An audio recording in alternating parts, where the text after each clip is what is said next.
순식간에 일어나는 일 너무나 빠르게 일어납니다. 누군가 당신에게 날카롭게 대하는 순간, 그렇죠? 그들이 목소리를 높이거나 강압적이거나 빈정거리거나 강렬하게 나오거나 차에서 경적을 울려댑니다.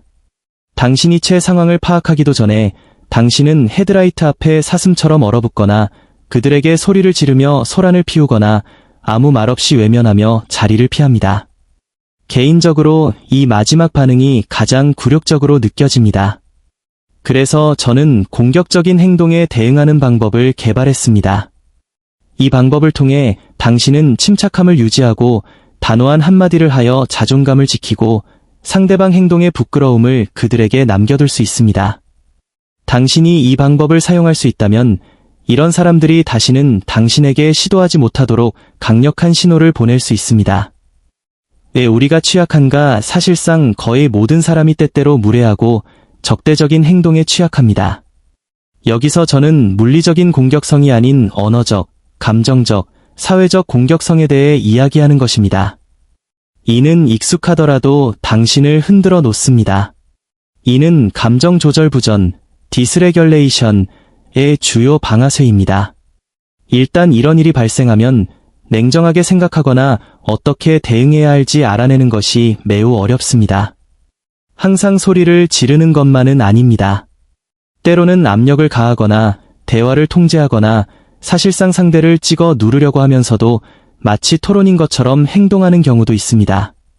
어떤 사람들은 의도적으로 공격적이지만 대부분은 자신이 그러고 있다는 것을 잘 모릅니다. 그것은 단지 그들의 감정 조절 부전과 사회적 역기능이 바로 앞에 있는 누구에게든 새어나오는 것입니다. 만약 당신이 혼란스럽거나 학대적인 환경에서 자랐다면 다른 사람들의 공격적인 행동은 당신의 마음이 따라잡기도 전에 당신의 몸 안에서 연쇄적인 반응을 일으킬 수 있습니다. 따라서 이를 피하는 방법을 모르면 그들의 조절 부전이 당신의 조절 부전이 됩니다.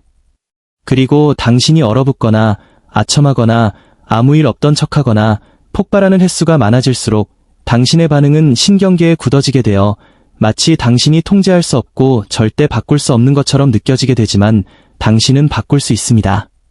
주차장 사건에서 얻은 교훈. 복합 외상 후 스트레스 장애, CPTSD가 없는 제 남편은 공격적인 사람들을 다루는데 천재입니다. 저는 그가 하는 방식을 관찰하며 그에게서 배운 것이 귀중했습니다. 한 번은 정말 흥미로운 이야기입니다. 우리는 코치 중 한 명인 카러와 그녀의 남편을 방문하기 위해 나파에 있었습니다. 그녀는 친구이기도 합니다. 우리는 모두 꽤 고급스러운 식료품 시장에 가서 점심을 먹기로 했습니다. 주차장은 매우 붐볐습니다. 당신은 이미 이야기가 어디로 향하고 있는지 짐작하실 겁니다. 우리는 공격적인 행동에 대해 이야기할 것입니다. 붐비는 주차장. 우리는 사람들이 차를 챙겨 떠나는 주차 공간을 15분처럼 느껴지는 시간 동안 기다리고 있었습니다. 우리는 차에 앉아 계속 그 자리를 기다렸습니다. 그리고 마침내 그들이 떠났는데 그들이 떠나자마자 정말 큰 에스컬레이드 같은 차를 탄 한 여성이 아마도 아이들이 차에 탄 두 여성가 끼어들려고 했습니다. 제 남편은 그냥 별표 안 돼, 별표라는 듯이 대신 주차했습니다. 우리가 저기요, 조심해요 라고 할 정도로 약간 위험한 행동이었지만 그는 해냈습니다. 그는 주차 공간을 얻었고 그 여성은 공개적으로 비명을 지르고 F욕설을 포함해 온갖 저주를 퍼붓고 소리를 지르며 경적을 울려대기 시작했고 멈추지 않았습니다. 우리는 그녀가 그렇게 계속하는 동안 차에서 내려 안으로 들어가야 했습니다. 그녀는 그냥 다른 자리를 찾지 않았습니다. 그녀는 단호했고 우리는 그냥 안으로 들어갔습니다. 유모차 충돌과 평정심에 힘입은 후 우리는 실내에서 여러 음식 가판대를 둘러보며 무엇을 먹을지 결정하고 있었습니다. 그런데 유모차를 끌고 제 남편에게 다가온 사람이 누구였겠습니까? 그녀는 아이가 탄 유모차로 제 남편의 다리를 들이받기 시작했습니다. 네, 꽤 공격적이죠? 그러자 남편이 뒤돌아 그녀를 쳐다보았습니다. 이것이 제 남편의 천재성입니다. 그는 멋진 미소를 지으며 그녀를 바라보았고 미소 지으며 어이, 뭐 하시는 거예요? 라고 말했습니다. 그녀는 글쎄요, 주차장 문제 때문에 그랬어요 라고 했고 남편은 우리가 거기 먼저 있었잖아요. 어쨌든 그냥 주차일 뿐이에요 라고 말하며 다시 그녀에게 따뜻하고 멋진 미소를 보냈습니다. 이는 그녀의 화를 무장 해제시켰습니다. 그녀는 그런 식으로 그에게 소리 지르는 것을 감당할 수 없었지만 이게 뉴욕에서 우리가 하는 방식이에요 라고 말했습니다. 남편은 알겠어요. 멋지네요 라고 말했지만 그들이 뉴욕에서 이런 행동을 하지는 않습니다. 그들은 이 여성 같지 않습니다. 우리는 그 여성과 그녀의 친구가 유모차로 그를 들이받았다는 이야기를 들었습니다. 카라와 저는 별표 이 여성을 봐야겠어. 누가 이런 짓을 했는지 봐야 해. 별표라고 생각했습니다. 그래서 우리는 화장실에 가는 척하며 걸어갔습니다. 그들을 찾았는데 그들은 테이블에 혼자 앉아 화이트 와인을 마시고 있었고 유모차와 아이들이 옆에 있었습니다. 그들은 매우 불행해 보였습니다. 즉시 카라와 저는 깨달았습니다. 아, 맞아. 어린아이들이 있을 때 당신이 상당히 압도당하고 힘든 하루를 보내고 있을 때의 그 느낌, 비록 그들이 매우 비싸게 차려입었을지라도 우리의 첫 반응은 그들이 우리보다 잘났다고 생각한다는 것이었지만 그들은 우리보다 잘나지 않았습니다. 그들은 단지 우리보다 더 심하게 화가 났던 것입니다. 하지만 그날 남편에게서 배운 것은 다른 사람들의 공격적인 행동을 피할 수 있다는 것입니다. 당신의 임무는 평정심을 유지하는 것. 공격적인 행동 때문에 누군가와 논쟁에 휘말릴 때 저는 아마도 공격적이 되거나 자신을 억누르고 수치심을 느끼거나 또는 할 말을 생각하지 못했다가 나중에 왜 그때 저 말을 못했을까? 라고 후회하며 이 모든 것이 큰 스트레스가 됩니다. 문제는 CPTSD가 있을 때 그 정도의 스트레스가 당신을 몇 시간 또는 심지어 며칠 동안의 조절부전에 빠지게 할 수 있다는 것입니다. 일부는 며칠간의 조절부전만이라도 겪고 싶어요 라고 말할 수도 있습니다. 상황은 그보다 더 나쁩니다. 따라서 사람들과 큰 공격적인 상호작용을 하는 것을 원하지 않지만 자신을 방어할 수 있기를 원합니다. 그러기 위한 방법이 있습니다. 상대방의 에너지를 맞추거나 그들처럼 똑같은 못된 사람이 되지 않으면서 자신을 방어하는 방법이 있습니다. 하지만 중요한 점은 이겁니다. 누군가 압도당했든 아니면 단지 상황을 통제하려 하든 그들이 공격적일 때 당신은 그 문제를 해결하거나 그들을 이해하려고 노력할 필요가 없습니다. 당신의 유일한 임무는 평정심을 유지하고 명료함을 지키는 것입니다. 당신이 그렇게 확고하게 있을 때 전체 역학관계가 흐트러집니다. 그들은 계속 밀어붙일 수 있지만 당신은 거기에 반응을 주지 않습니다. 당신의 반응이 없으면 그 압력은 갈 곳이 없어집니다. 그것은 사라지거나 그 본 모습을 드러냅니다. 때로는 상대방이 어리석음을 느끼고 때로는 후회할 것입니다. 당신이 그들을 이겼기 때문이 아니라 마침내 그들의 행동과 당신의 행동 사이의 대조를 볼 수 있기 때문입니다. 하지만 이것은 당신이 더 나은 행동을 보여줄 때 가능합니다. 이것이 바로 침착하고 명료한 반응의 힘입니다. 다시 평정심을 찾는 것이 핵심이제 이 방법은 당신이 다시 평정심을 찾는 방법을 알 때만 작동합니다. 가장 먼저 당신은 자신이 조절부전 상태라는 징후를 알아야 합니다. 대부분의 사람은 아직 그것을 모릅니다. 만약 당신이 모른다면 저는 당신의 신경계가 반응하고 부조화될 때 당신의 몸과 생각에서 무슨 일이 일어나는지 알 수 있도록 징후 목록을 가지고 있습니다.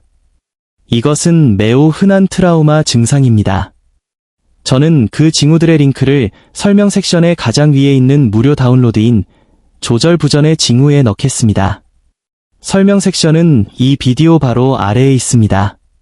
자, 이제 누군가 당신에게 강하게 나올 때 사용할 수 있는 5가지 문구를 알려드리겠습니다.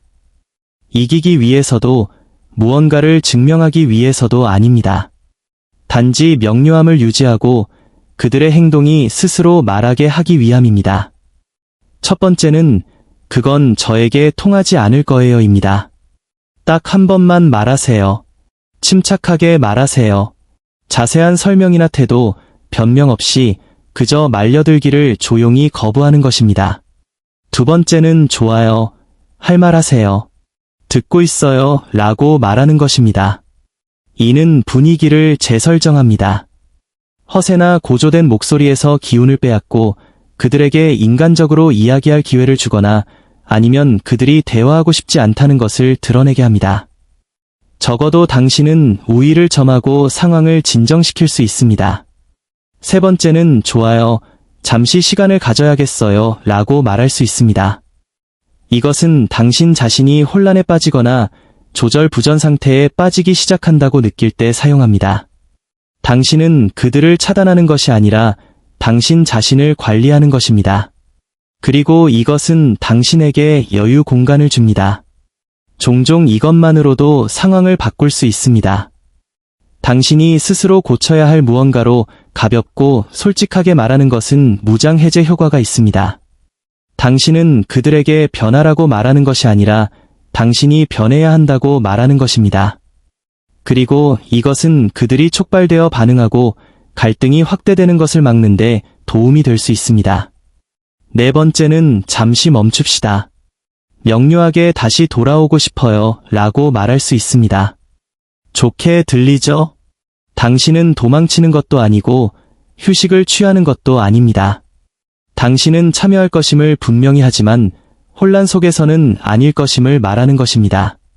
특히 가까운 사람들에게 이는 중립적이고 비난하지 않으며 포기하지 않는 방식으로 휴식을 요청하기 때문에 갈등 확대를 방지하는 방법입니다. 상대방의 행동을 존중하지 않더라도 유용합니다.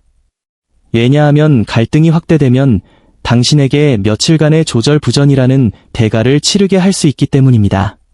그래서 우리는 항상 별표, 그럴 가치가 있는가? 별표라고 생각합니다. 다섯 번째는 제가 가장 좋아하는 것 중 하나입니다. 눈을 마주치고 아야, 아우치 라고 말하는 것입니다.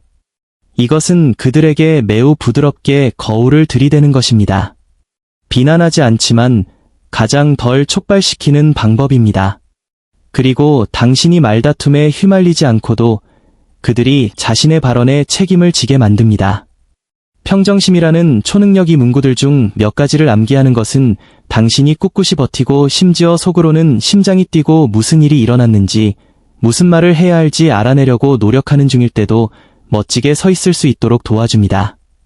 스트레스 상황에서 조절부전 상태에 빠지는 저 같은 사람에게 이것은 주머니에 있는 크립토나이트와 같습니다. 상대방을 무력화시키기 위해, 즉 그들을 다치게 하지 않고 당신이 상처받는 것을 막고 시간을 벌기 위해 꺼낼 수 있는 것입니다. 그래서 당신이 원하지 않는 아첨하거나 얼어붙거나 그들의 공격성에 맞춰 행동하는 상태로 빠지지 않도록 합니다. 당신은 정신을 차리고 싶습니다. 상대방의 행동에 대해 위험이 있는지, 당신이 해야 할 일이 있는지 매우 인식하고 싶습니다. 그리고 당신이 할 수 있는 가장 큰 일은 당신의 분위기, 바이브를 제대로 만드는 것입니다. 저는 조절된 신경계를 말하는 것입니다. 당신이 인식하지 못하더라도, 다른 사람들이 인식하지 못하더라도 우리는 서로의 신경계 상태를 느낍니다. 당신이 조절되면 강력하지만 조절 부전 상태에서는 제가 가르치는 이 문구들이 잘 작동하지 않을 수 있습니다.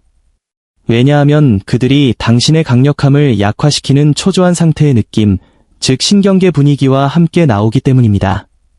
당신의 권위는 그냥 빠져나갑니다. 다시 평정심을 찾는 능력은 일종의 초능력이며 당신 주변에 보호막을 만들어 다른 사람들이 당신을 건드릴 가능성을 줄여줍니다. 당신이 다른 사람이 될 필요도 없고 강해질 필요도 없다는 것을 알아차린 적이 있나요? 그런 식이 아닙니다. 그것은 다른 사람들을 바꾸는 것에 관한 것이 아니며 당신은 그들의 에너지를 맞추거나 그들을 무너뜨릴 필요가 없습니다. 그것은 단지 충분히 침착해져서 명확하게 보고 당신의 중립성이라는 보호막을 세우는데 필요한 말과 에너지에 접근하여 상대방이 당신이 무언가를 했다는 것을 깨닫지 못하게 하면서 공격적인 사람을 무장 해제시키는 것입니다. 만약 당신이 정말로 다시 평정심을 찾는 것을 마스터하고 싶다면 그것이 바로 제가 가르치는 것입니다. 어떻게 평정심을 되찾고 조율하고 연결하는지 말입니다. 당신은 이 작은 온라인 강좌인 조절부전 부트캠프에서 이것을 배우기 시작할 수 있습니다. 이 비디오 아래 설명 섹션에 두 번째 링크를 클릭하여 확인해 볼 수 있습니다. 이것은 저의 가장 인기 있는 강좌 중 하나이며 당신이 좋아할 것이라고 생각합니다. 짧고 핵심적이며 무엇을 해야 할지 알려줍니다. 명료함을 통해 존엄성을 유지하는 방법. 감정적으로 공격적인 사람들이 그들의 행동을 후회하게 만드는 것은 바로 대조입니다. 그들은 혼란스럽지만 당신은 아닙니다. 그들은 선을 넘고 있지만 당신은 침착합니다. 그들은 밀어붙이지만 당신은 감정이나 드라마 없이 당신의 선을 지킵니다. 당신이 보통 폭발할 때 한 번 멈추는 것, 당신이 보통 침묵할 때 하나의 명확한 대답, 다시는 그 길로 가지 않겠다는 하나의 결정. 이것이 바로 사람들이 당신이 그들을 위해 그것을 짊어질 필요 없이 그들의 행동의 전체 무게를 느끼게 하는 방법입니다. 그리고 그들은 그에 대해 무언가를 하거나 하지 않을 수도 있습니다. 하지만 당신은 명예롭게 상황을 처리했습니다. 당신은 당당하게 고개를 들 수 있습니다.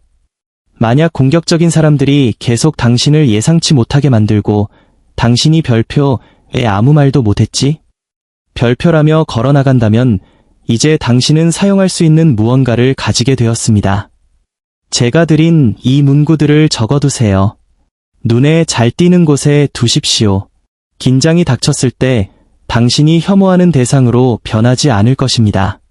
대신 당신이 연습한 것에 의지하게 될 것입니다. 그리고 당신이 연습한 것이 명료함일 때 당신은 이전보다 더 위험 있고 조금 더 강해진 느낌으로 떠나게 됩니다. 이 비디오가 마음에 드셨다면 여기 당신이 좋아할 만한 또 다른 비디오가 있습니다. 곧 뵙겠습니다. 오늘 일어나고 있는 일은 당신 자신의 행동입니다. 그리고 그때 당신이 더 심하게 상처받았을수록 당신은 지금 자신을 해치는 패턴을 가질 가능성이 더 높습니다.